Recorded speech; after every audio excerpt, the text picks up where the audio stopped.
সকাল সকাল আমরা সবাই রেডি হয়ে গেলাম ঘুরতে যাওয়ার উদ্দেশ্যে। আমরা এসেছি ময়মনসিংহ আর আজকে ঘুরতে যাব ময়মনসিংহ মেইন শহরে জয়নুল আবেদীন পার্ক, শশী লজ আরো কি কি দেখতে পারি দেখাবো আপনাদেরকে। আসলে ময়মনসিংহের আমরা কিছুই চিনি না, লাইফে প্রথম এখানে আসলাম আর আমার খালাতো বোনও তেমন কিছু চিনে না।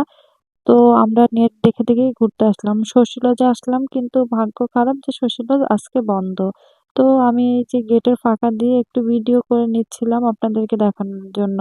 তো এখান থেকে আমরা ডাইরেক্ট চলে গিয়েছি জয়নুল আবেদীন পার্কে।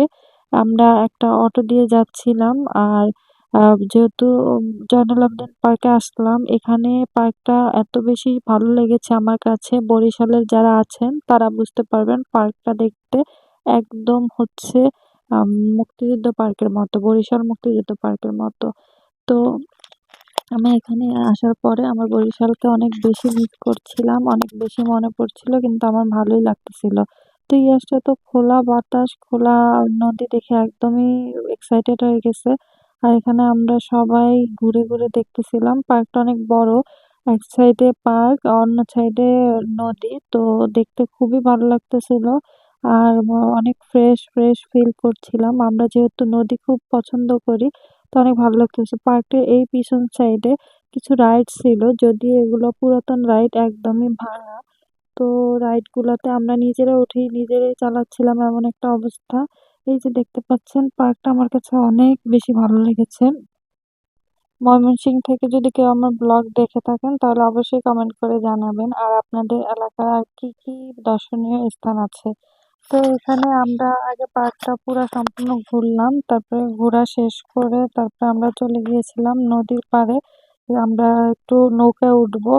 তো এখানে ওরা অনেক ছবি তুললো, এই যে সিঁড়ি দিয়ে নিচে নেমে আমরা নৌকায় উঠলাম। বর্ষার সিজনে নাকি একদম সিঁড়ি পর্যন্ত পানি থাকে, যেহেতু এখন শীতকাল তো এখন আর ইয়েতে পানি নাই, পানিটা অনেক নিচে চলে গেছে।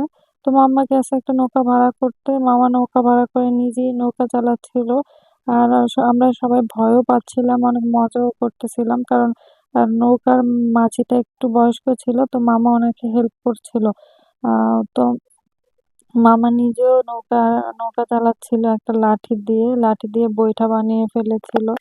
এইভাবেই আমরা নৌকাতে অনেক মজা করলাম। আর নৌকাতে সবচেয়ে বেশি এনজয় করেছে ইয়াসরা, ও দেখতে পাচ্ছেন খুব নাচানাচি লাফালাফি করতেছিল।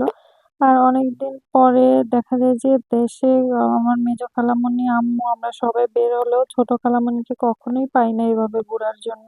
আজকে ছোট খালামণির সাথে বের হয়ে খুব ভালো লাগতেছিল, কারণ এখানে যদি আম্মু আর মেজো খালামণি থাকতো তাহলে আরো বেশি মজা হতো। যেহেতু তারা নাই, তাদেরকে অনেক বেশি মিস করতেছিলাম, তারা থাকলে আরো বেশি এনজয় করতো। তিন বোন একসাথে থাকলে দেখা যায় যে আমি যখন যাই তখন আর সবাই একসাথে হয় না। তো আমরা এই যে বাস স্ট্যান্ড চলে এসেছি, এখান থেকে বাসে উঠে তারপরে আমরা যাব, আমরা সবাই মিলে বাসের জন্য ওয়েট করছিলাম, তারপরে আমরা বাসায় চলে যাব। বাসের জন্য ওয়েট করতে করতে এই যে ইয়াসটা একদম টায়ার্ড হয়ে গেছে, আমরা এখানে একটু বসেছিলাম এই জায়গাটাতে, তারপরে বাসে